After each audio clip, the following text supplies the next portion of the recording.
I know we've kind of danced around the cancer story a little bit, so I think it'd be helpful for myself and for everyone listening to hear a little bit about kind of where you were in life right before you got diagnosed and what the journey was to figure out that you had cancer.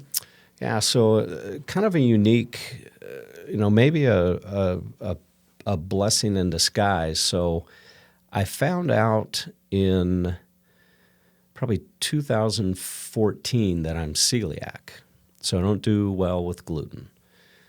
So back up to, in the 2000s, I'd been to the doctor several times, done some heart tests and treadmill work, and just not feeling well. How old were you at this point? Were you in your 40s? I was 42 when I was diagnosed with colon cancer. Okay. But even in my late 30s, I was told that the cancer had been growing, they estimated 10 years. Oh my gosh. Yeah. So diet played a role in that. Worked out my entire life since I was 18, kind of addicted to it, but did take a lot of probably bad protein powder. I mean, I remember buying this muscle milk stuff that just bound my stomach up, but I didn't have any guidance and probably didn't listen or do enough research, but It probably had gluten in it too. well, it did. Everything I ate. Yeah. It did. After having cancer, we also owned bought from my brother-in-law and his family, the pizza shack. So not knowing I was celiac, after beating cancer, we owned a pizza business. So anyway, why the celiac mattered is we think that might have been what was causing me to identify not feeling well. So just not, some stomach issues, tired, kind of some upper anxiety, chest pressure, and called my sister-in-law one morning. I was a director of marketing out at the university. Called my sister-in-law one morning from the football parking lot, getting ready to walk into the office. And I said, I just don't feel good. And she said, I'm tired of hearing about this. Called one of her friends up here in Des Moines who was an internist, internal med doctor, and came up and she drew my blood. And I had been picking up hay the weekend before I came up, and I had an abdominal kind of pain. And she drew my blood, came back relatively quickly. They must have processed it right there because she came back and said, "You're anemic." And I said, I have a spot, here I felt like I pulled a muscle. And she put her finger on it and just about sent me through the roof. Oh, just so much pain you couldn't even. Yeah, and just on the right side of my upper abdomen, and from there it was, fortunately, my ex-wife had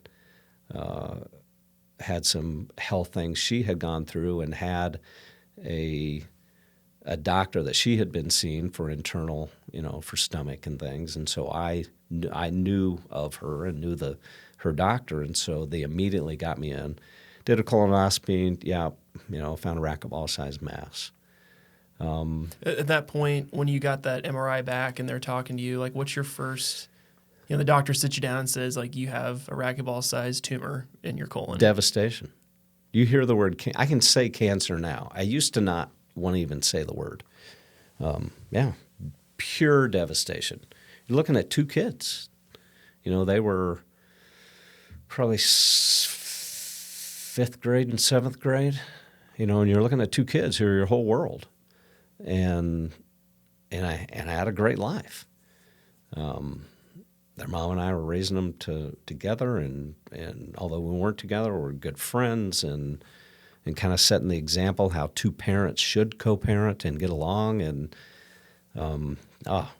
devastating. Now I did the man thing, tried not to show it, except to family, to close family, but those times alone, and for any listeners who are going through that, I cried out. It was, if you watched that, how I acted in private, it would probably crush somebody. But it's normal. And, it built my faith at the time. But it was, hearing I have cancer, it was devastating. Now, then I kind of was fast-tracking through the Mercy system. That's where my sister-in-law worked. And thankful for her, the doctors who I was referred to wanted to do laparoscopic and just go in, and because I would be in the hospital a day or two less. But it was weeks before I could get in. And so I'm sitting there thinking, okay, I've got a racquetball-sized tumor in me, and our medical system is so busy that I can't get in for over 3 weeks. Now, this is where the blessings come in. Then I have a friend, happened to be my brother-in-law. His family was very well engaged with Methodist and Stoddard Cancer Center, and his mom had passed away, and his sisters and family were heavily involved, and his sister was on the board, and they asked to, would I like a second opinion? And fortunately, I talked to one of the head surgeons and the director of Stoddard Cancer, and this was on a Thursday night. I was at a Graceland basketball game, and he called me, and I said, I just want it out. He said, well, you're young enough. I don't want to do it laparoscopically. I want to open you up and see what's there. And he said, I'll take anything that is there. So I had this sense of peace. He said, when can you come? And I said, soon. This is on a Thursday. He said, be in my office Monday morning, and we'll operate Tuesday or 7th or 8th of December in 2009. And they did. So they took the racquetball-sized mass, 10 inches on my colon, 25 lymph nodes. 2 of the lymph nodes were hot. They had cancer in them. So they just opened you up and started taking things out and being like, shake it around. Does this have cancer? Throw it out. Like however they do that. Yeah. Yeah. So they opened me up and kind of there's just a story within a story. And, I go through surgery early in the morning, and my family's there, and I can't handle the morphine I'm on is making me sick, and the nausea medicine they're giving me I'm allergic to, and I just had a rough, kind of slept the first couple hours, but then I get in the evening and I'm sick from the nausea of the morphine, and I'm not doing well. I'm allergic to this other medication that's to take the allergic reaction away or the itching away, because I was itching myself. And probably 3 or 4 in the morning, they come in and administered a new medicine to me to stop the itching, because when I would fall asleep, my chest was raw. And mind you, we're not even 12 hours out of surgery yet. And they gave me something else, and as soon as they put it in my IV, right down the middle of my head, one side of my body just went numb. And I said, whatever that was, I'm allergic to it. Well, I didn't know what I was saying, but that's what I said. I'm allergic to that. And a nurse ran out and then ran back in, and right in front of me said, it's irreversible. Well, I'm a colorful guy, said some colorful things, and at that point, I said, I'm done. Not taking any. The only answer to this is I can't take any more morphine. I can't take any more pain meds. I'm done. And I'm barely 12 hours out. Well, they called my surgeon and my oncologist in.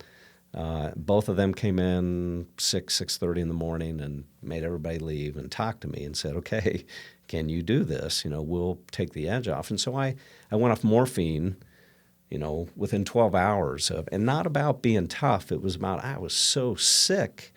I said, I'm done. I can't. And so I took some pills, slept sitting in a chair quite a bit, sitting in a chair backwards because my abdominal area was pretty sore. And, just with that, a lot of faith-based things were happening. Things that I need to remember when life is good, and It's not that, let me go run to my faith when I'm in trouble, when I'm in need. Things I probably and do need to remember now. But, it was 5 days in the hospital. And then once I got out, it was recovery. And then started chemo, first of the year.